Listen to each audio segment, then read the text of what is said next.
Welcome to Yasal lifestyle. இன்றைக்கி நம்ம பார்க்க போகிற ரெசிபி ஸ்வீட் ரவா பணியாரம், இல்லை ரவா அப்பம், இல்லை ரவா பேன் கேக்னு கூட சொல்லலாம். ஸோ வாங்க நம்ம இப்போ ரெசிபிக்குள்ளே போகலாம். ஃபஸ்ட் 1/2 kg ரவா எடுத்துக்கணும். படி கணக்கில் சொல்லணும்னா அரைப்படி உலக்கில் 1.5 படி அந்த ரவா எடுத்துகிட்டு, அப்புறம் அதில் வந்து கல் இந்த மாதிரி ஏதாவது இருந்துச்சுன்னா அதெல்லாம் எடுத்து க்ளீன் பண்ணிவிட்டு சிம்மில் வச்சு ஒரு 5 minutes மட்டும் இந்த ரவா வந்து ட்ரை ரோஸ்ட் பண்ணி தனியாக எடுத்து வச்சுக்கோங்க. அதுக்கப்புறம் வந்து ஒரு மிக்ஸி ஜார் எடுத்துக்கோங்க. அதில் வந்து ஒரு 5 to 6 ஏலக்கி எடுத்துக்கோங்க.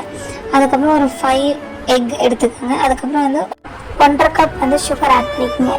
இந்த 1/2 kg ரவாவுக்கு இதோட மெஷர்மெண்ட் வந்து கரெக்டாக இருக்கும். ஸோ அதை நல்லா வந்து முழுக்கு முறையுமா மிக்சியில் வந்து பீட் பண்ணிவிட்டு, அதுக்கப்புறம் இந்த ரவாவில் கலந்து உப்பு 1/2 டீஸ்பூன் சேர்த்துட்டு அதையும் நல்லா மிக்ஸ் பண்ணிக்கோங்க. ரொம்ப அழுத்தம் கொடுத்து மிக்ஸ் பண்ணணும் அவசியம் இல்லை, லைட்டாக வந்து மிக்ஸ் பண்ணாவே போதும்.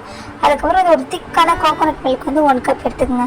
அதையும் வந்து நல்லா வந்து கொஞ்சம் கொஞ்சமாக ஊற்றி நல்லா மிக்ஸ் பண்ணுங்கள்.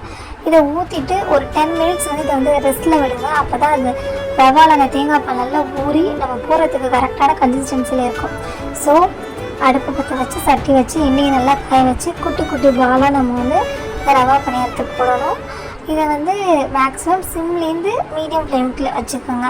ஃபுல்லாக வச்சிங்கன்னா சீக்கிரம் வந்து இந்த மாதிரி இருக்கும், ஆனால் உள்ளே வேகாது. ஸோ வந்து சிம்லேருந்து மீடியம் ஃப்ளேம் வைக்கும்போது உள்ளே நல்லா சாஃப்டாக மேலே நல்லா முறுமுறுன்னு இருக்கும். சூப்பராக இருக்கும். வீட்டில் கண்டிப்பாக ட்ரை பண்ணி பாருங்கள், ரொம்பவே நல்லாயிருக்கும். இந்த ஸ்வீட் ரவா பணியாரம் எந்த ஊரில் ஃபேமஸ்ன்னு தெரிஞ்சால் கமெண்ட் பண்ணுங்கள். பாப்பா எத்தனை பேர் கரெக்டாக சொல்கிறீங்க. நம்ம சமைக்கிறது அடுத்தவங்க வயிற்று எடுத்த விட மனசு நேரிடும். So happy cooking. நெக்ஸ்ட் வீடியோவில் பார்ப்போம். Until then, bye from Yashu.